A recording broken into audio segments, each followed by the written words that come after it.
Welcome to Educlick your online study partner. Good morning दोस्तों, good morning सभी, good morning. और आप सब लोग कैसे हो? अच्छे हो ना? तो हमारी जो लास्ट क्लास हुई थी वो थी फ्राइडे को। कल आपकी क्लास नहीं हो पाई थी, वो किस कारणवश से मैं आ नहीं पाया था, ठीक है, तो उसके लिए सॉरी। तो आपकी क्लास आज से कंटिन्यू रहेगी, ठीक है, बीच में कोई गैप नहीं मिलेगा। तो आपका सिलेबस टाइम से करा दिया जाएगा, ठीक है। तो आपको टेंशन लेने की कोई ज़रूरत नहीं है। तो हमने फ्राइडे को आपकी क्लास में उसमें पढ़ा था जो त्रिभुज की कोण समुद्रभाजक होते हैं, बहिष्कोण और अंतःकोण के ऊपर हमने प्रमेय पढ़ी थी, ठीक है। और आज हम स्टार्ट करेंगे आपकी प्रश्नावली 11.3 का पार्ट है, आपकी प्रमेय है 11.6। इसमें पढ़ेंगे हम वो त्रिभुज की जो समरूपता के नियम होते हैं कि त्रिभुज समरूप कैसे होंगे, ठीक है, और उनके ऊपर बेस्ड प्रमेय उनके बारे में भी हम जानेंगे, ठीक है। तो क्लास स्टार्ट करते हैं। तो हम पढ़ रहे थे, आपकी प्रश्नावली थी 11.3।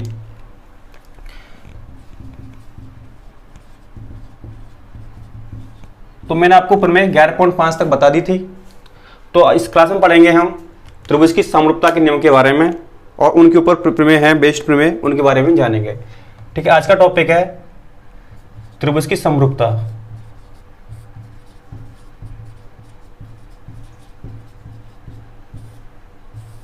देखिए, मैंने आपको इसकी कंडीशन बताई कि दो त्रिभुज हैं वो समरूप कैसे होंगे। तो मैंने स्पष्ट आपको बताया था त्रिभुज के संगत कोण बराबर होनी चाहिए। एक कंडीशन मैंने आपको ये बताई थी, और मैंने आपको दूसरी कंडीशन बताई थी कि त्रिभुजों दो त्रिभुजों को कंपेयर करेंगे तो दो त्रिभुजों की संगत भुजाओं का अनुपात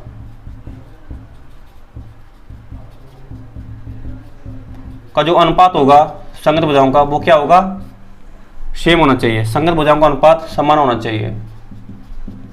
ये होती है आपकी त्रिभुज की जो समरूप त्रिभुज होते हैं उनकी कंडीशन। तो आपके लिए दो कंडीशन है कि दो त्रिभुज होंगे, उनकी संगत कोण क्या होनी चाहिए? बराबर होनी चाहिए। और दूसरी कंडीशन होती है कि दो त्रिभुजों की संगत भुजाओं का अनुपात भी क्या होना चाहिए? समान हो जाएगी। तो इन दो कंडीशनों को आप फुलफिल कर लेते हो, सेटिस्फाई कर देते हो, हम कह सकते हैं कि ये त्रिभुज क्या होंगे? समरूप होंगे। देखिए डायग्राम की सहायता से, एक त्रिभुज आपका ABC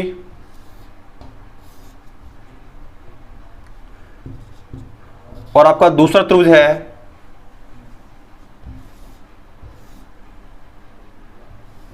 तो समरूप का मतलब समझ गया? समरूप का मतलब होता है कि सेम दिखने वाले, जिनका रूप क्या होगा? सेम होगा, ठीक है। तो देखिए इनके अगर ये दो त्रिभुज समरूप बताने हैं तो हम क्या करेंगे? इनका कोण, संगत कोण क्या होना चाहिए? बराबर होना चाहिए। तो कोण A बराबर किसके होना चाहिए? कोण D के। और कोण B बराबर होना चाहिए किसके? कोण E के। ये कोण इसके बराबर, ठीक है, और कोण B कोण E के बराबर। और आपका कोण C है वो होना चाहिए आपके कोण F के बराबर होना चाहिए, ठीक है। तो कोण B बराबर कोण E हो गया और कोण C बराबर किसके होना चाहिए? कोण F के होना चाहिए, ठीक है। और दूसरी कंडीशन क्या हो गई? दूसरी कंडीशन हो गई इस ये भुजा AB है, इसकी संगत भुजा कौन सी होगी? इस त्रिभुज की DE। तो AB अनुपात DE बराबर ये भुजा इसके संगत, तो BC अनुपात EF बराबर AC भुजा किसके संगत होगी? DF के। तो AC अनुपात DF क्या होना चाहिए? इनका अनुपात संगत भुजाओं का सेम होना चाहिए। तो हम कह सकते हैं ये त्रिभुज क्या होंगे? समरूप होंगे, ठीक है। और जो समरूप का जो चिन्ह होता है वो क्या होता है? ये त्रिभुज ABC समरूप का चिन्ह होता है, ये त्रिभुज DEF के क्या हो जाएंगे? समरूप हो जाएंगे, अगर हम इन दो कंडीशनों को क्या कर दें? सेटिस्फाई कर दें। ओके, तो आपको समझ में आ गया होगा कि त्रिभुज जो समरूप होंगे उनके लिए क्या क्या कंडीशन होनी चाहिए। तो इसको नोट कीजिए जिसने नोट नहीं किया है। और हम नेक्स्ट पढ़ेंगे अब आपकी जो त्रिभुज की जो समरूपता के नियम है उनके ऊपर प्रमेय है, प्रमेय आपकी 11.6, उसको पढ़ेंगे, ठीक है। तो इसको मिटा देता हूं, तब तक इसको नोट कर लो। देखिए अब पढ़ते हैं आपकी प्रमेय 11.6। ये जो प्रमेय है वो ये कहती है, इसे बोलते हैं ट्रिपल ए समरूपता नियम। यानी कि कोई दो त्रिभुज हैं, उनके तीनों कोण क्या हैं? एक मतलब है एंगल यानी कि कोण, तीनों कोण क्या है? दो त्रिभुजों के समान है, तो हम कह सकते हैं वो क्या त्रिभुज क्या होंगे? समरूप होंगे, ठीक है। ट्रिपल समरूपता नियम यानी कि दो समान कौणिक त्रिभुज परस्पर समरूप होते हैं। ठीक है, यहाँ पे प्रमेय है 11.6, ये कहती है कि ट्रिपल एच समरूपता नियम भी बोलते हैं इसको, यानी कि दो त्रिभुज हैं, उनके तीनों कोण क्या है, समान है, यानी कि दो समान कौणिक, यानी कि समान कोण वाले दो त्रिभुज परस्पर क्या होते हैं, समरूप होते हैं। तो ये आपकी प्रमेय है, देखते हैं ये प्रमेय सत्य है कि नहीं, इसको सिद्ध करते हैं। ठीक है, तो इसका हल देख लेते हैं, सॉल्यूशन क्या होगा। तो इसमें आपको दो त्रिभुज बनाने हैं, तो दो त्रिभुज बनाइए।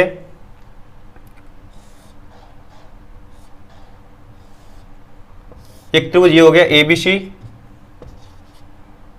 और दूसरा त्रिभुज है आपका DEF।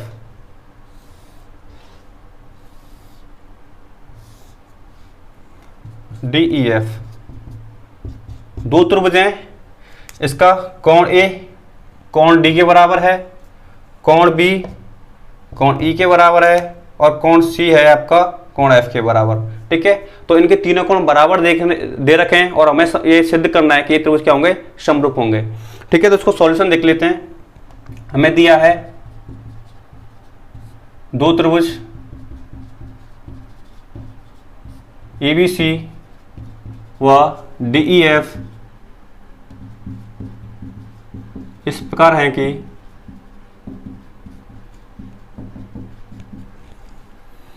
कोण A बराबर है कोण D के, कोण B बराबर है कोण E के और कोण आपका C है वो बराबर है कोण किसके, F के।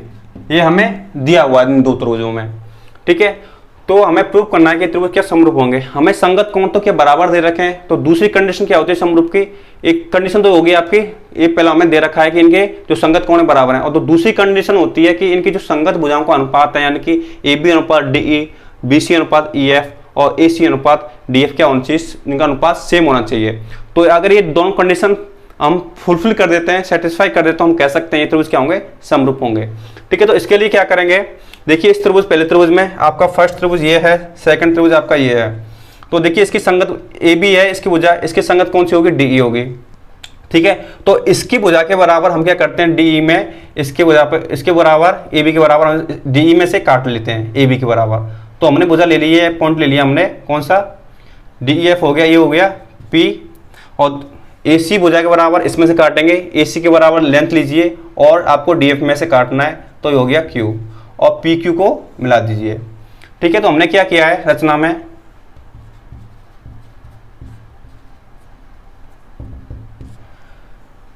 त्रिभुज DEF में जो हमने DP लिया है वो किसके बराबर लिया है, AB के बराबर, और जो हमने DQ लेंथ ली है वो किसके बराबर ली है, AC के बराबर। तो DEF में DP बराबर AB और DQ बराबर AC क्रमशः कौन सी भुजा में से, DP लिया हमने D भुजा में से, और हमने जो DQ लिया है वो लिया है DF भुजा में से।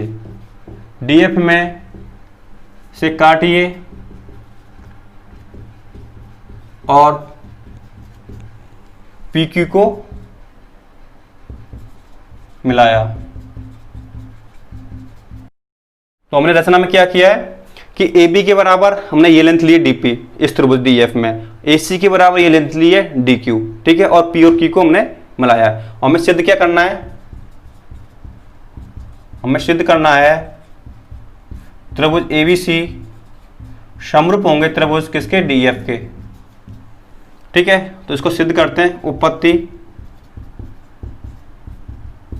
तो हमें क्या दिया हुआ है कि इसके जो कोण है, तीनों कोण इनके दो त्रिभुजों के वो क्या है, बराबर हैं। ठीक है, तो देखिए त्रिभुज, दो त्रिभुज लेंगे, कौन सा त्रिभुज, ABC, और त्रिभुज लेंगे आपका DPQ। तो इन त्रिभुजों में देखिए हमें क्या दे रखा है, हमें दे रखा है AB बराबर है किसके, DP के, और AC बराबर है किसके, DQ के। ठीक है, इस त्रिभुज में हमें दे रखा है AB बराबर है DP के और AC बराबर DQ के। हमने क्या किया, इस रचना से किया है, ये हमें रचना से पता है। और देखिए इनका जो कोण है, इन दो भुजाओं के मध्य कोण, कोण ए बराबर किसके है, कोण डी के। जो इनके मध्य कोण है वो क्या है, दोनों बराबर है, संगत कोण बराबर है। तो देखिए इन त्रिभुज एबीसी और डीपीक्यू में देखिए इसकी दो भुजा बराबर हैं, ये भुजा इसके बराबर, ये भुजा इसके बराबर, और इनके जो मध्य कोण है, कोण ए बराबर कोण डी है, तो हम कह सकते हैं कि भुजा कोण भुजा नियम से क्या हो जाएंगे, त्रिभुज सर्वांगसम हो जाएंगे। तो त्रिभुज एबीसी सर्वांगसम हो जाएगा किसके, त्रिभुज डीपीक्यू के। किससे, दो भुजा बराबर हैं और एक कोण भी क्या है, इनका संगत कोण बराबर है, तो भुजा कोण भुजा नियम से क्या हो जाएंगे, ये सर्वांगसम हो जाएंगे त्रिभुज। ठीक है, तो अब देखिए सर्वांगसम त्रिभुजों के संगत भुजा और संगत कोण क्या होते हैं, बराबर होते हैं। ठीक है, तो उनके जो संगत कोण है, कोण बी बराबर किसके हो जाएगा, कोण पी के यानी कि डीपीक्यू के, और कोण सी के संगत कोण कौन सा रहेगा, कोण क्यू, तो कोण सी बराबर हो जाएगा किसके, डी क्यू पी के, कोण डी पी क्यू। दो सर्वांगसम त्रिभुजों की संगत भुजा और संगत कोण क्या बराबर होते हैं, तो कोण बी किसके बराबर हो जाएगा, कोण पी के, तो कोण डी पी क्यू बराबर हो जाएगा कोण बी के, और कोण सी बराबर हो जाएगा किसके, कोण डी क्यू पी के। ठीक है, लेकिन हमें क्या दिया हुआ है, हमें दिया हुआ है कोण बी बराबर है किसके, लेकिन परंतु कोण बी बराबर है किसके, कोण ई के, और कोण सी बराबर है किसके, कोण एफ के। हमें क्या है दिया हुआ है। ठीक है, तो यहां पे देखिए कोण ई बराबर किसके हो जाएगा, कोण डीपीक्यू के, और कोण सी बराबर कोण एफ है, तो कोण एफ बराबर किसके हो जाएगा, कोण डीपीक्यू के, डीक्यूपी।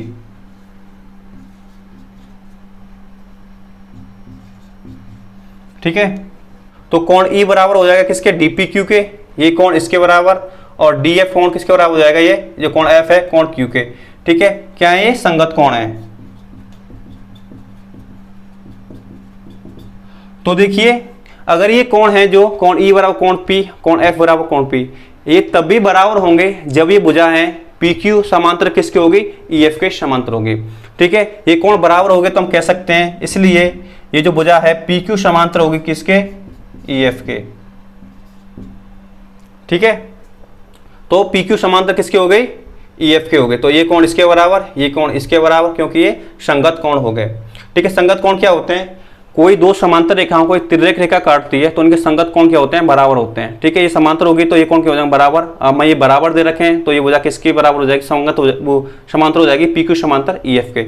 ओके, देखिए ये भुजा इसके समांतर है, तो त्रिभुज डी ई एफ में क्या लगा देंगे, हम थेल्स प्रमेय लगा देंगे। तो त्रिभुज डी ई एफ में थेल्स प्रमेय से, तो आप त्रिभुज डीईएफ में थेल्स प्रमेय लगाइए। मैंने आपको बताया था कि थेल्स प्रमेय क्या कहती है, अगर दो भुजाएं समांतर दे रखी हैं, ठीक है, ये त्रिभुज की इस भुजा की समांतर ये रेखा है, तो ये भुजा क्या करेगी, जो त्रिभुज की अन्य भुजा हैं डीई और डीएफ को क्या करेगी, समानुपात में विभाजित करेगी। ठीक है, तो देखिए हमें किसकी जरूरत है, हमें जरूरत है डीई और डीपी की। तो क्या करेंगे, डीई अनुपात डीपी किसके बराबर होगा, ये अनुपात, ये होगा डीएफ अनुपात डीक्यू के। ठीक है, मैंने आपको संगत जो थेल्स प्रमेय उसके तीन रिजल्ट बताए थे कि डीपी अनुपात पीई भी कर सकते हैं और डीपी इस टोटल भुजा को ले सकते हैं, डीई अनुपात डीपी और डीई अनुपात पीई भी ले सकते हैं। ठीक है, और हमने क्या लिया है, डीई अनुपात किसके लिया है, डीपी के लिया है। ठीक है, और इसके संगत भुजा कौन सी हो जाएगी, डीएफ, तो डीएफ अनुपात किसके, डीक्यू के। ठीक है, तो देखिए यहां पे डीई किसके बराबर है, डीपी बराबर है एबी के, तो क्या कर देंगे, डीपी की जगह एपी रख देंगे, तो डीई अनुपात एबी और डीएफ एसी बराबर डीक्यू के, तो डीएफ अनुपात डीक्यू की जगह रख देंगे हम एसी, क्योंकि हमें पता है एबी बराबर डीपी है और एसी बराबर क्या है, डीक्यू, ये हमें दिया हुआ है। ठीक है, अब आगे देखते हैं। तो डीई अनुपात एबी और डीएफ अनुपात हो गया एसी, तो इसका अपोजिट कीजिए,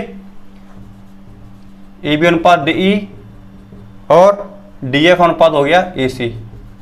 हमने क्या है इसका, इस समीकरण का क्या कर दिया, उल्टा कर दिया है केवल, ठीक है। तो ए बी अनुपात डी ई हो गया और ए सी अनुपात डी एफ हो गया, ठीक है। तो क्या होगी, इन दो त्रिभुज हैं, ये त्रिभुज, इनकी संगत भुजा क्या हो गई, बराबर होगी। और हमें निकालनी है एक और इसकी संगत भुजा होगी बी सी अनुपात ई एफ, ठीक है। इसी प्रकार हम निकाल सकते हैं ए बी अनुपात डी ई बराबर किसके, बी सी अनुपात ई एफ, ठीक है। अतः देखिए हमने ये जो अनुपात निकाला है ए बी अनुपात डी ई और डी एफ अनुपात ए सी, तो इसी प्रकार हम निकाल सकते हैं इनके जो संगत भुजा होंगे दो त्रिभुज हैं, बी सी अनुपात ए बी अनुपात डी ई, बी सी अनुपात ई एफ भी हम निकाल सकते हैं। कैसे, यहाँ पे पी क्यू क्या है, तो इसी पद्धति से जिस प्रकार निकाला था हम क्या कर देंगे, हमें ई एफ निकालनी है, बी सी अनुपात ई एफ। तो क्या करेंगे, ये जो समांतर रेखा पी क्यू है, ठीक है, तो इसकी जगह क्या कर देंगे, डी ई के समांतर एक और रेखा खींच देंगे पी क्यू, ठीक है। तो इससे हमें बी सी अनुपात ई एफ भी निकाल सकते हैं, ठीक है। मैंने इसी प्रकार में ये लिखा है। तो हम कह सकते हैं ए बी अनुपात डी ई जो अनुपात होगा वो किसके बराबर होगा, ए सी अनुपात हो जाएगा आपके डी एफ के, और आपका बी सी अनुपात हो जाएगा किसके बराबर, ई एफ के बराबर, ठीक है। तो आपकी जो समरूपता की दूसरी कंडीशन होती है, हमने जो प्रूफ कर दी है कि इनकी जो त्रिभुज हैं उनकी संगत भुजा क्या होनी चाहिए, संगत भुजाओं का अनुपात होना चाहिए, वो क्या बराबर होना चाहिए। और हमें और दे रखा था पहली कंडीशन कि इनके कोण है वो बराबर है। तो हम कह सकते हैं अतः ये त्रिभुज होंगे ए बी सी समरूप होगा किसके, त्रिभुज डी एफ के, क्योंकि इनके संगत कोण बराबर हैं और संगत भुजाओं का अनुपात भी क्या है, बराबर है, ठीक है। तो आपकी जो प्रमेय है 11.6 वो सिद्ध हो चुकी है कि अगर हमें दो कोई समान कोणिक त्रिभुज दे रखे हैं, यानी कि इनके तीनों कोण बराबर दे रखे हैं, तो हम कह सकते हैं कि वो त्रिभुज क्या होंगे, परस्पर समरूप होंगे, ओके। और देखिए ये जो ट्रिपल ए समरूपता जो नियम है उसका दूसरा नाम क्या होता है, इसका दूसरा नाम होता है डबल ए समरूपता नियम। यानी कि हमें दो त्रिभुज दे रखे हैं, उनके दो कोण क्या है, बराबर हैं। अगर हमें कोण ए बराबर कोण डी दे रखा है और कोण बी बराबर ई दे रखा है, तो इनका जो कोण होगा तीसरा कोण क्या है, ऑटोमेटिकली क्या हो जाएगा, बराबर हो जाएगा। अगर हमें दो त्रिभुजों के दो कोण बराबर दे रखे हैं तो उनका जो तीसरा कोण होगा वो भी क्या हो जाएगा, दोनों का बराबर ही होगा। तो इसलिए अगर हमें दो त्रिभुजों के दो कोण बराबर दे रखे हैं तो हम कह सकते हैं कि वो त्रिभुज क्या होंगे, समरूप होंगे। तो इस ट्रिपल ए नियम को डबल ए नियम भी बोल सकते हैं, ठीक है। तो आपको इतना समझ में आ गया होगा, तो इसको नोट कीजिए। अब आपकी जो नेक्स्ट प्रमेय है 11.7 उसके बारे में पढ़ते हैं, ठीक है। अब पढ़ते हैं आपकी नेक्स्ट प्रमेय है प्रमेय 11.7, इसे बोलते हैं हम ट्रिपल एस समरूपता नियम।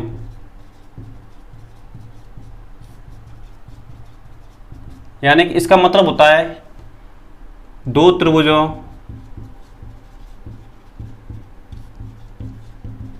की संगत भुजाओं का अनुपात समान हो तो वे त्रिभुज परस्पर समरूप होते हैं, ठीक है। ये आपके प्रमेय है 11.7। इसमें दे रखा है कि ट्रिपलेस समरूपता नियम, इसको क्या बोलते हैं, ट्रिपलेस समरूपता नियम। यानी कि दो त्रिभुज हैं, उनकी जो तीनों भुजा हैं, जो संगत भुजा हैं, उनका अनुपात क्या होना चाहिए, सेम होना चाहिए संगत भुजाओं का अनुपात। तो वो त्रिभुज क्या होंगे, परस्पर समरूप होंगे, ठीक है। तो हमें प्रूव करते हैं ये प्रमेय सही है कि नहीं। तो इसके लिए हम दो त्रिभुज बनाएंगे। एक त्रिभुज आपका ABC और दूसरा त्रिभुज ले लेते हैं आपका DEF।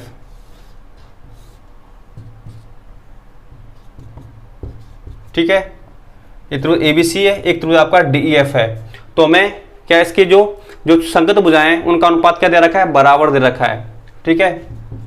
तो दिया है हमें त्रिभुज ABC व DEF में संगत भुजाओं का अनुपात। तो AB अनुपात DE बराबर होगा किसके, AC अनुपात DF बराबर BC अनुपात किसके, EF। ये हमें दिया हुआ है, उनकी संगत भुजाओं का अनुपात हमें बराबर दिया हुआ है। तो हमें प्रूव करना है कि ये त्रिभुज क्या होंगे, समरूप होंगे। तो समरूप की कंडीशन क्या होती है, एक कंडीशन होती है इनकी जो संगत भुजाओं का अनुपात क्या हो, बराबर होना चाहिए, वो हमें दिया हुआ है। और दूसरी कंडीशन होती है कि दो त्रिभुजों की संगत कोण है, यानी कोण ए बराबर कोण डी, कोण बी बराबर कोण सी और कोण सी बराबर कोण एफ क्या होना चाहिए, बराबर होना चाहिए। तो एक कंडीशन हमें दे रखी है। दूसरी कंडीशन क्या है, हमें जो कोण है संगत कोण वो बराबर करने हैं। तो हम कह सकते हैं त्रिभुज क्या होंगे, आपस में समरूप होंगे। ठीक है, तो हमें सिद्ध करना है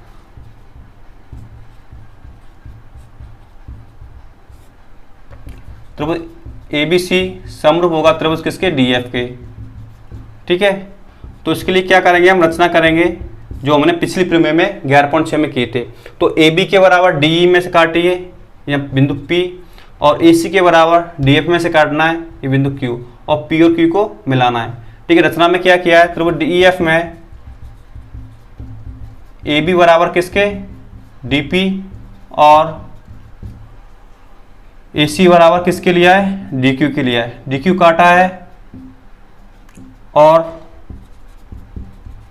P को Q को मिलाया है। इतना हमें रचना में किया है। ठीक है, तो इसको प्रूफ करते हैं। उत्पत्ति, ठीक है, तो देखिए अब इसमें लेंगे, हमें क्या दे रखा है, हमें दे रखा है AB अनुपात DE और AC अनुपात DF हमें दिया है। ठीक है, और देखिए रचना में हमने क्या किया कि AB बराबर DP और AC बराबर DQ लिया है। तो क्या करेंगे, AB की जगह क्या रख देंगे, हम DP रख देंगे। तो DP बराबर DE बराबर AC की जगह क्या रख देंगे, DQ रख देंगे, DQ बराबर DF। ये किससे, रचना से। रचना से हमें क्या किया था कि आपकी जो AB है वो किसके बराबर है, DP के बराबर है, और आपकी जो AC है वो किसके बराबर है, DQ के बराबर। ठीक है, तो AB की जगह DP रख दिया है और AC के बराबर, AC की जगह क्या रख दिया है, DQ रख दिया है। ये हमने रचना से किया था। ओके, और देखिए ये जो त्रिभुज है DEF में DP अनुपात DE और DQ अनुपात DF दे रखा है। तो हम कह सकते हैं कि थेल्स प्रमेय के विलोम से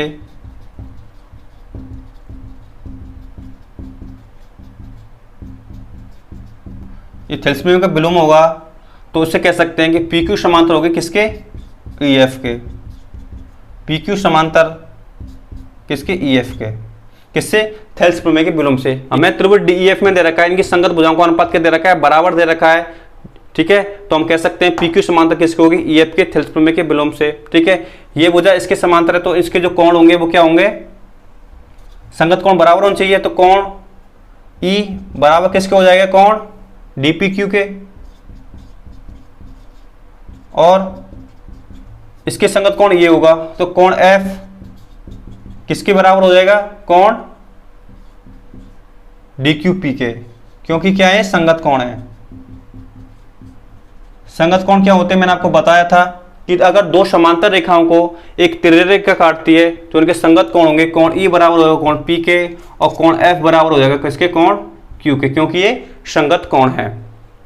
ठीक है, तो त्रिभुज DPQ और त्रिभुज DEF में देखिए कोण P बराबर है कोण E के, कोण F बराबर कोण किसके, Q के। तो AA समरूपता नियम से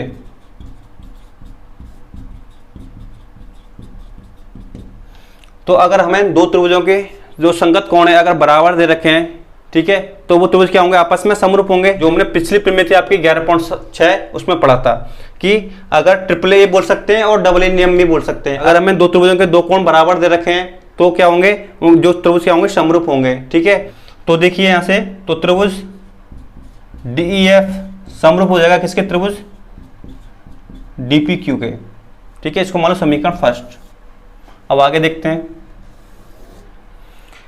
और देखिए हमें दे रखा है ये दो त्रिभुज DEF और DPQ समरूप हैं। तो समरूप त्रिभुजों की संगत भुजाओं का अनुपात क्या होता है, बराबर होता है। तो AB तो DP अनुपात किसके, DE के संगत भुजाओं का अनुपात बराबर होगा किस त्रिभुज की, PQ अनुपात ई एफ के। ये जो त्रिभुज हैं डीपी क्यू और डीईएफ में संगत भुजाओं का अनुपात। और हमें दिया क्या हुआ है, हमें दिया हुआ है कि ए बी बराबर डीपी है, ठीक है, ए बी बराबर डीपी है, हमें दिया हुआ है। तो क्या करेंगे, डीपी जगह ई बी रख देंगे, तो ए बी अनुपात डी बराबर हो जाएगा किसके, पी क्यू अनुपात ई एफ के, ठीक है। अब देखिए, अब क्या करेंगे, हमें दिया हुआ है कि ए बी अनुपात डी बराबर किसके, बी सी अनुपात ई एफ के, ये हमें दिया है, ठीक है। तो देखिए ए बी अनुपात डी बराबर पी क्यू अनुपात ई एफ, ए बी अनुपात डी बराबर बी सी अनुपात ई एफ। तो इस समीकरण से इस कॉम्बिनेशन देखिए क्या हो जाएगा, बी सी बराबर पी क्यू बराबर ई एफ और बी सी बराबर किसके, ई एफ के, ये इसके बराबर हो जाएगा, ठीक है। तो ई एफ आ गया, तो हम कह सकते हैं इसलिए पी क्यू बराबर किसके हो जाएगा, बी सी के हो जाएगा, ठीक है। पी क्यू बराबर बी सी हो गया, तो त्रिभुज कौन कौन सा, ए बी सी और त्रिभुज डीई डीपी क्यू, इन दो त्रिभुजों की तुलना कीजिए। त्रिभुज एबीसी और डीपी क्यू में क्या दे रखा है कि ए बी बराबर दे रखा है डीपी रचना से, और एसी बराबर दे रखा है डी क्यू, एसी बराबर डी क्यू दे रखा है, और हमने यहां से निकाल लिया है पी क्यू बराबर किसके, पी क्यू बराबर है किसके, बीसी के। तो इन दो त्रिभुज है एबीसी और डीपी क्यू में तीनों भुजाएं बराबर हैं, तो क्या हो जाएगा, टप्लेस के नियम से, भुजा भुजा के नियम से तो त्रिभुज क्या हो जाएंगे, सर्वांगसम हो जाएंगे। त्रिभुज एबीसी सर्वांगसम हो जाएगा किसके, त्रिभुज डीपी क्यू के, किससे, भुजा भुजा भुजा नियम से। इन दो त्रिभुजों की क्या है, तीनों भुजाएं बराबर हो गई हैं, तो ये त्रिभुज क्या हो जाएंगे, सर्वांगसम हो जाएंगे, ठीक है। और हम जानते हैं कि अगर दो त्रिभुज सर्वांगसम है तो वो त्रिभुज क्या होंगे, समरूप होंगे। मैंने आपको पहली क्लास में बताया था, जब मैं आपको ये प्रश्नावली 11.30 समरूपता स्टार्ट कराए थे, मैंने आपको बताया था कि अगर दो त्रिभुज सर्वांगसम है तो वो त्रिभुज क्या होंगे, हमेशा हमेशा क्या होंगे, समरूप होंगे। तो त्रिभुज एबीसी किसके समरूप हो जाएगा, त्रिभुज डीपी क्यू के। अतः त्रिभुज एबीसी समरूप हो जाएगा किसके, त्रिभुज डीपी क्यू के, ठीक है। इसको मान लो समीकरण नंबर 2 और ये हो गया समीकरण 1। तो देखिए डीपी क्यू समरूप है डीईएफ के और त्रिभुज एबीसी समरूप है किसके, डीपी क्यू के। तो हम कह सकते हैं कि ये जो त्रिभुज हैं, त्रिभुज एबीसी और त्रिभुज डीईएफ क्या हो जाएंगे, आपस में समरूप हो जाएंगे। इसलिए त्रिभुज एबीसी समरूप हो जाएगा किसके, त्रिभुज डीईएफ के, समीकरण 1 व 2 से। तो समीकरण 1 व 2 से क्या हो गए, त्रिभुज एबीसी और त्रिभुज डीईएफ क्या हो गए, समरूप हो गए, क्योंकि हमने यहाँ पे सिद्ध किया था कि त्रिभुज डीईएफ समरूप है किसके, डीपी क्यू के, और हमने समीकरण 2 से प्रूव कर दिया कि ये त्रिभुज सर्वांगसम है तो क्या होंगे, समरूप भी होंगे। तो त्रिभुज एबीसी समरूप हो गया किसके, डीपी क्यू के। तो डीपी क्यू किसके समरूप है, डीईएफ के। तो हम कह सकते हैं त्रिभुज जो एबीसी होगा वो किसके समरूप होगा, त्रिभुज डीईएफ के समरूप हो जाएगा, ठीक है, समीकरण 1 और 2 से। तो हमें ये प्रूफ करना था कि त्रिभुज एबीसी क्या होंगे, समरूप होंगे, ठीक है। तो आपको याद रखना है कि आपकी जो पहली प्रमेय थी 11.6, इसमें बताया था कि तीनों कोण अगर बराबर हैं दो त्रिभुजों के, वो क्या होंगे, समरूप होंगे। और अगर ये प्रमेय है 11.7, अगर हमें दे रखा हो कि दो त्रिभुज हैं, उनकी जो संगत भुजाओं का अनुपात समान हो तीनों भुजाओं का, तो हम कह सकते हैं वो त्रिभुज क्या होंगे, परस्पर समरूप होते हैं, ठीक है। तो आपकी प्रमेय है 11.7 वो प्रूफ हो चुकी है, ठीक है। तो हमने इसमें क्या किया था, हमें दे रखा था कि इनका जो अनुपात है, संगत भुजाओं का अनुपात समान है, ठीक है। तो हमें क्या किया, इसमें ए बी के बराबर डी पी काटी किस में से, डी में से, और ए सी के बराबर डी क्यू काटी किस में से, डी एफ में से, ठीक है। और हमें दे रखा था कि डी पी बराबर किसके है, डी पी बराबर ए बी के और ए सी बराबर डी क्यू की रचना से, ठीक है। तो ए बी की जगह क्या रख दिया हमने, डी पी रख दिया, और ए सी की जगह क्या रख दिया, डी क्यू रख दिया, ठीक है। तो थेल्स प्रमेय से हमें अगर त्रिभुज डी ई एफ में क्या हुआ कि अगर हमें अनुपात दे रखा है कि डीपी अनुपात डीई और डीक्यू अनुपात डीएफ, ठीक है। तो ये अगर अनुपात दे रखा है तो थेल्सप्रमेय के से हम कह सकते हैं कि पी क्यू समांतर किसकी होगी, ईएफ की होगी, ठीक है। तो क्या हो गया, पी क्यू समांतर ईएफ हो गया। तो अगर दो समांतर भुजाओं को एक तिर्यक रेखा काटती है तो इनके जो संगत कोण होंगे वो क्या होंगे, आपस में बराबर होंगे। कोण P बराबर कोण E के, कोण F बराबर कोण Q के। ठीक है, तो कोण ये बराबर हो गए। तो अगर दो त्रिभुज हैं, उनके अगर दो कोण, ठीक है, आपकी जो प्रमेय थी 11.6 मैंने आपको उसमें यही बताया था कि अगर दो त्रिभुजों के तीनों कोण बराबर हों तो वो समरूप होंगे। अगर हमें दो कोण बराबर हैं, ठीक है, तो उनका तीसरा कोण भी क्या होगा, बराबर ही होगा। तो हम डबल ए समरूप नियम से कह सकते हैं, अगर हमें दो कोण बराबर दे रखे हैं तो हम कह सकते हैं त्रिभुज क्या होंगे, आपस में समरूप होंगे। ठीक है, तो त्रिभुज DEF समरूप हो गया किसके, DPQ के। और हम जानते हैं कि समरूप त्रिभुजों की जो संगत भुजाओं का अनुपात होता है वो क्या होता है, बराबर होता है। तो इसलिए हमने क्या किया है, DP अनुपात किसके, DE के, और DQ अनुपात किसके, DF के, त्रिभुज DPQ और त्रिभुज DEF में। ठीक है, और हमें क्या दे रखा था कि AB बराबर DP है, तो DP जी का क्या रख दिया हमने, AB रख दिया, तो AB अनुपात DE बराबर PQ अनुपात EF। ठीक है, और हमें क्या दे रखा था, हमें दे रखा था कि AB अनुपात DE और BC अनुपात EF। तो इसकी जगह क्या हो जाएगा कि अगर ये इसके बराबर है तो हम कह सकते हैं PQ अनुपात EF और BC अनुपात EF क्या हो जाएगा, बराबर हो जाएगा। तो देखिए EF से EF कैंसिल, तो PQ बराबर किसके, BC के आ गया। तो PQ बराबर किसके आ गया, BC के आ गया। तो त्रिभुज ABC और DPQ में देखिए हमें ये पहले से दे रखा था कि AB बराबर किसके, DP से, और AC बराबर किसके, DQ से। ठीक है, आपकी जो रचना है उससे किया था। और हमने यहाँ पे बता दिया है कि BC बराबर है PQ के। अगर दो त्रिभुजों की तीनों भुजाएं बराबर हों तो हम कह सकते हैं इस भुजा भुजा नियम से कि त्रिभुज ABC और DPQ क्या होंगे, सर्वांगसम होंगे। और हमें याद रखना है, आपको पता होना चाहिए, अगर दो त्रिभुज सर्वांगसम है तो हमेशा क्या होंगे, वो समरूप भी होंगे। तो त्रिभुज ABC और DPQ क्या हो जाएंगे, समरूप हो जाएंगे। और समीकरण 1 और 2 से क्या हो जाएंगे, त्रिभुज ABC और आपका त्रिभुज DEF क्या हो जाएंगे, समरूप हो जाएंगे। ओके, तो आपको प्रमेय समझ में आ गई होगी। ठीक है, तो उसको नोट कीजिए। आप पढ़ते हैं आपके नेक्स्ट प्रमेय नंबर 11.8। ओके, देखिए अब पढ़ते हैं आपकी प्रमेय है नेक्स्ट प्रमेय 11.8, और इसको बोलते हैं SAS समरूपता नियम।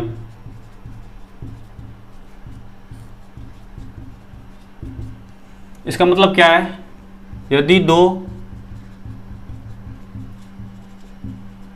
त्रिभुजों की संगत भुजाएं समानुपात हों तथा उनके मध्य कोण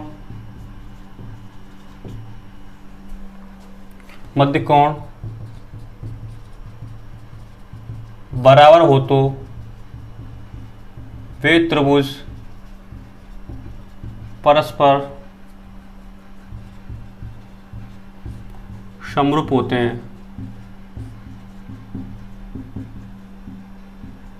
ठीक है, आपकी जो प्रमेय है नेक्स्ट प्रमेय 11.8, इसको बोलते हैं समरूपता का नियम। ठीक है, SAS समरूपता का नियम, यानी कि अगर दो त्रिभुजों की दो भुजाएं और उनके मध्य कोण क्या हो, एक मध्य कोण बराबर होना चाहिए और दो भुजाओं का अनुपात क्या होना चाहिए, संगत भुजाओं का अनुपात समानुपात में हो तो वे त्रिभुज क्या होंगे, परस्पर समरूप होंगे। ठीक है, देखिए डायग्राम से समझते हैं। हमें क्या दिया हुआ है इस प्रमेय में कि आपका त्रिभुज है, एक त्रिभुज ABC, सेम प्रोसीजर है हमने जो पिछली प्रमेय की थी। एक त्रिभुज लेते हैं DEF।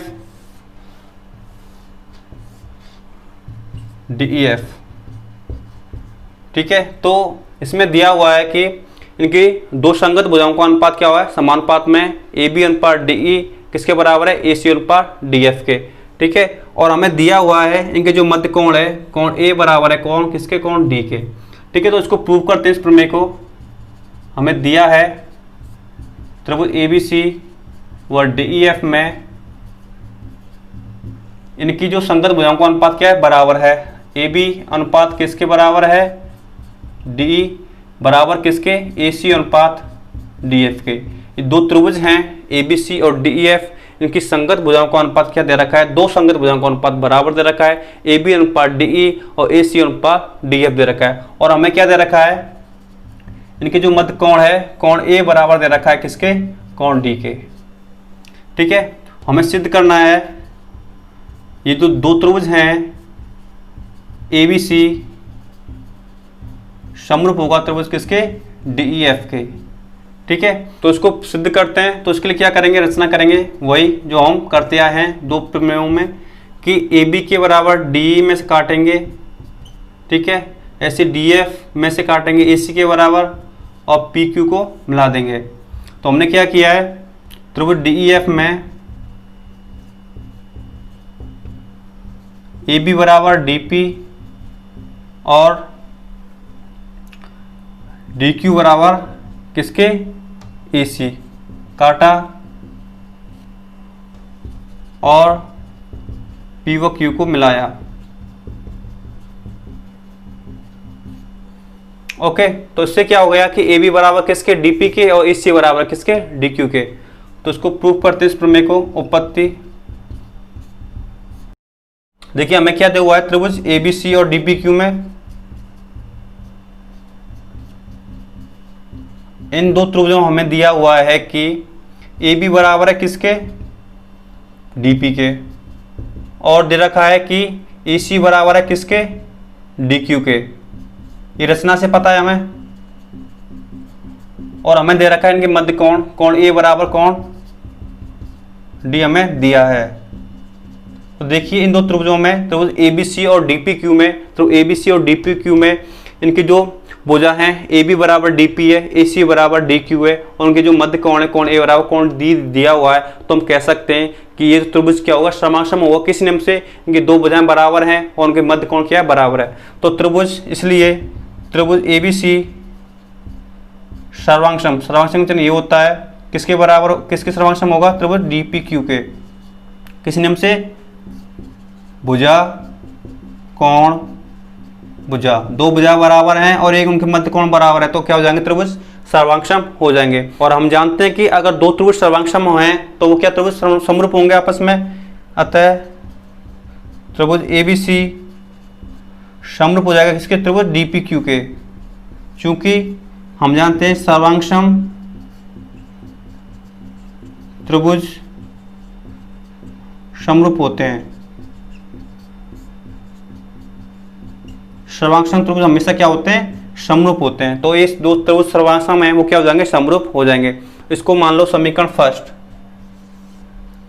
ठीक है। और हमें दिया हुआ है, देखिए कि AB अनुपात किसके, DE के बराबर किसके, AC अनुपात DF, ये हमें दिया हुआ है। और देखिए हमें रचना में क्या दिया हुआ है, AB बराबर DP दिया हुआ है और AC बराबर DQ दिया हुआ है। तो इनकी जगह क्या रख देंगे, AB की जगह DP, तो DP अनुपात DE बराबर, और AC की जगह रख देंगे DQ, तो DQ बराबर अनुपात DF। क्योंकि हमें पता है कि AB बराबर किसके, DP के, और AC बराबर है DQ के। किससे, रचना से। ओके, तो इतना आपको पता चल गया। तो देखिए DP अनुपात DE, DP अनुपात DE और DQ अनुपात DF। तो त्रिभुज DEF में अगर हमें दो भुजाओं का जो अनुपात है वो हमें बराबर दे रखा है, ठीक है। तो ये जो रेखा होगी PQ वो क्या होगी, तीसरी भुजा के समांतर होगी, यानी कि PQ समांतर किसके, EF के आधारभूत अब प्रमेय होती है आपकी समानुपातिक प्रमेय, उसके विलोम से। अतः थेल्स प्रमेय के विलोम से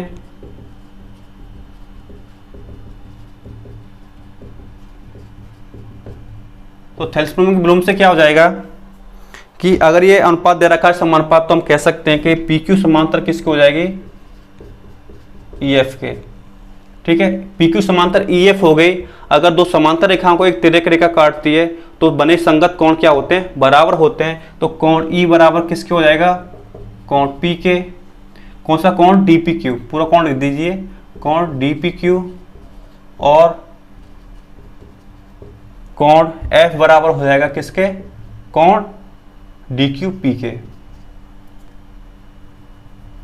DQP। ओके, ये कोण हो गया किसके बराबर, कोण E बराबर हो गया कोण P के, और कोण F बराबर हो गया किसके, कोण Q के। ये कोण क्या हो गए, बराबर हो गए। और हम जानते हैं कि अगर हमें दो त्रिभुजों के संगत कोण बराबर दे रखे हों तो हम कह सकते हैं त्रिभुज क्या होंगे, समरूप होंगे। तो त्रिभुज DPQ और त्रिभुज DEF क्या हो जाएंगे, समरूप हो जाएंगे। इस तो AA समरूपता नियम से अगर दो कोण बराबर दे रखे हैं, जो आपकी प्रमेय थी 11.6, मैंने आपको उसमें बताया था कि अगर हमें दो कोण बराबर दे रखे हैं तो क्या होंगे, त्रिभुज समरूप होंगे। त्रिभुज DEF समरूप हो जाएगा किसके, त्रिभुज DPQ के। ठीक है, इसको मान लो समीकरण नंबर 2। तो त्रिभुज DEF समरूप है त्रिभुज DPQ के, और आपका समीकरण फर्स्ट देखिए त्रिभुज ABC समरूप है किसके, त्रिभुज DPQ के। ठीक है, समीकरण 1 व 2 से, तो समीकरण 1 व 2 से क्या हो जाएंगे, ये जो त्रिभुज है त्रिभुज ABC समरूप हो जाएगा किसके, त्रिभुज DEF के। तो आपकी जो प्रमेय है वो क्या हो गई, सिद्ध हो चुकी है, हैंस प्रूव्ड इति सिद्धम। ठीक है, समीकरण 1 में देखिए DPQ बराबर दे रखा है त्रिभुज DABC के समरूप कर रखा है, और हमें दे रखा है समीकरण 2 में DPQ के समरूप है DF के, तो हम कह सकते हैं कि त्रिभुज ABC समरूप होगा त्रिभुज DEF के। ओके, तो आपकी जो प्रमेय है 11.8 सिद्ध हो चुकी है। ठीक है, इसका दूसरा नाम है SAS समरूपता नियम, यानी कि हमें दो त्रिभुज हैं, उनके मध्य कोण बराबर दे रखा है, दो भुजाओं के मध्य, दो भुजाएं क्या है, समानुपात में, और उनके मध्य कोण क्या है, बराबर है। ठीक है, तो हमें ये दे रखा है AB अनुपात DE बराबर AC अनुपात AC DF क्या है, समानुपात में, और उनके मध्य कोण कोण A बराबर कोण दे रखा है। तो हमने रचना में क्या किया है, जैसे हम करता है AB बराबर DP और AC बराबर DQ लिया है, तो PQ को मिला दिया है। तो देखिए उत्पत्ति हमने क्या किया, त्रिभुज ABC और DPQ लिए हैं, हमें दे रखा है AB बराबर DP, AC बराबर DQ, और देखिए इनके जो मध्य कोण है वो क्या बराबर है, तो हम कह सकते हैं ABC और DPQ क्या हो जाएंगे, सर्वांगसम हो जाएंगे, किस नियम से, भुजा कोण भुजा नियम से। और हम जानते हैं कि अगर दो त्रिभुज सर्वांगसम है तो वो क्या होंगे, त्रिभुज आपस में समरूप भी होंगे। तो त्रिभुज ABC समरूप हो जाएगा, इसके त्रिभुज DPQ के हो जाएगा। और देखिए हमें ये दे रखा है, ये अनुपात AB अनुपात DE, AC अनुपात DF हमें ये दिया हुआ है। ओके, तो और हमें दे रखा है रचना से, रचना में हमने क्या किया था कि AB अनुपात DP, AP अनुपात DP और AC बराबर D किसके, DQ के, क्योंकि हमने AB बराबर DP और DQ बराबर AC लिया था। तो इसकी जगह क्या रख देंगे, AB की जगह DP और AC की जगह क्या रख देंगे, DQ। ठीक है, तो ये अनुपात आ गया। तो देखिए त्रिभुज DEF में DP अनुपात DE है और DQ अनुपात क्या है, DF है। अगर एक त्रिभुज में दो भुजाओं का अनुपात समान हो तो जो भुजा होगी, जो बना रही है अनुपात, वो क्या होगी, तीसरी भुजा के समांतर होगी। तो PQ समांतर किसकी आ जाएगा, EF की, जो आपकी थेल्समेयर का ब्लूम है उससे ये आ जाएगा PQ समांतर EF। तो देखिए अगर दो समांतर भुजाओं को अगर एक तिर्यक रेखा काटती है तो बने संगत कोण क्या होंगे, बराबर होंगे। तो कोण E बराबर कोण P, कोण F बराबर कोण Q आ जाएगा। ठीक है, अगर हमें दो त्रिभुजों के, अगर दो त्रिभुज हैं उनके अगर दो कोण बराबर हैं, अगर उनके संगत कोण दो क्या बराबर हैं, तो हम कह सकते हैं वो त्रिभुज क्या होंगे, आपस में समरूप होंगे। तो त्रिभुज DEF और त्रिभुज DPQ क्या हो जाएंगे, आपस में समरूप हो जाएंगे। ठीक है, तो समीकरण 1 और आपका समीकरण नंबर 2, तो इससे क्या हो जाएगा, त्रिभुज ABC किसके समरूप हो जाएगा, त्रिभुज किसके, DEF के हो जाएगा। ओके, हमें ये प्रूव करना था। तो आज हमने क्या पढ़ा है, आपकी प्रमेय 11.6 यानी कि AAA, अगर हमें दो त्रिभुजों के तीनों कोण बराबर दे रखे हैं तो क्या होंगे, त्रिभुज समरूप होंगे। ये आपका फर्स्ट नियम हो गया, AAA समरूपता नियम। और हमने 11.7 प्रमेय थी, इसमें पढ़ा था कि अगर हमें AAA, अगर हमें दो त्रिभुजों के जो संगत भुजाओं का अनुपात क्या होगा, तीनों संगत भुजाओं का अनुपात बराबर दे रखा होगा तो वे त्रिभुज क्या होंगे, समरूप होंगे। ये हो गया आपका सेकंड समरूपता नियम। और आपका 11.8 प्रमेय कहती है, ये होता है SAS, यानी कि दो त्रिभुजों की संगत भुजाओं का अनुपात और उनके मध्य कोण बराबर होगा तो वो त्रिभुज क्या होंगे, समरूप होंगे। ये हो गया आपका थर्ड नियम होता है समरूपता का नियम। ठीक है, तो हमने ये तीन प्रमेय पढ़ी है, यानी कि हमने 3 नियम पढ़ लिया आज की प्रमेय। तो आपको पता होना चाहिए नियम और प्रमेय के बारे में। ओके, तो आज की क्लास यहीं पे समाप्त करते हैं। ठीक है, तो नेक्स्ट क्लास में पढ़ेंगे जो आपकी प्रश्नावली है 11.3, उसके उदाहरण और क्वेश्चन करेंगे इन्हीं के ऊपर। ओके, और आपके लिए इंपॉर्टेंट नोटिस ये है कि आपकी जो संस्कृत और सोशल साइंस की जो क्लास हैं वो कुछ दिनों तक नहीं हो पाएंगी। जो सर हैं उनको कुछ इंपॉर्टेंट काम आ गया है। ठीक है, तो इस वजह से आपकी जो क्लास हैं SST और संस्कृत की वो कुछ दिनों तक नहीं हो पाएंगे। ठीक है, और इसकी जगह आपके लिए जो साइंस के जो JS सर हैं आपके लिए मैराथन क्लास लेके आ रहे हैं, और इस क्लास में आपके लिए एक क्लास में एक चैप्टर कंप्लीट कराया जाएगा, यानी कि एक तरीके की आपकी क्या है, ये डिस्कस क्लास रहेगी। ठीक ठीक है। और इससे फायदा ये होगा कि जो स्टूडेंट हैं, जो नए आए हैं, जिनका वो सिलेबस नहीं हो पाया था, जिन्होंने क्लास अटेंड नहीं की थी, वो इस क्लास को अटेंड करके वो अपना सिलेबस क्या कर सकते हैं, कंप्लीट कर सकते हैं। और जो स्टूडेंट हैं जिन्होंने अभी तक कंटिन्यूस क्लास ली है, तो उनके लिए क्या हो जाएगी, रिवीजन क्लास हो जाएगी, उनका क्या हो जाएगा, सिलेबस एक बार रिवाइज हो जाएगा। ठीक है, तो आपको बहुत फायदा होने वाला है, तो इस क्लास को अटेंड कीजिए। और आपकी जो क्लास रहने वाली है, ये मैराथन क्लास साइंस की, वो आपको 12 बजे से स्टार्ट होगी। ठीक है, तो सभी को ये क्लास अटेंड करनी है। ओके, तो इस वीडियो को ज़्यादा से ज़्यादा लाइक करें। जिन्होंने अब तक इस चैनल को सब्सक्राइब नहीं किया है, वो चैनल को सब्सक्राइब करें और साथ में बेल आइकन दबाना बोल रहे हैं। जिससे क्या होगा, जो हमारे चैनल की लेटेस्ट अपडेट होती है उसके बारे में नोटिफिकेशन आपको आसानी से अवेलेबल हो जाता है। ठीक है, और इस वीडियो को ज़्यादा से ज़्यादा शेयर कर दीजिए, ताकि जो स्टूडेंट हैं जिन तक ये वीडियो नहीं पहुंच पाई है, उन तक ये वीडियो पहुंचे और वो भी इस वीडियो का फायदा उठा सकें। ठीक है, तो मिलते हैं नेक्स्ट क्लास में, तब तक के लिए गुड बाय, टेक केयर।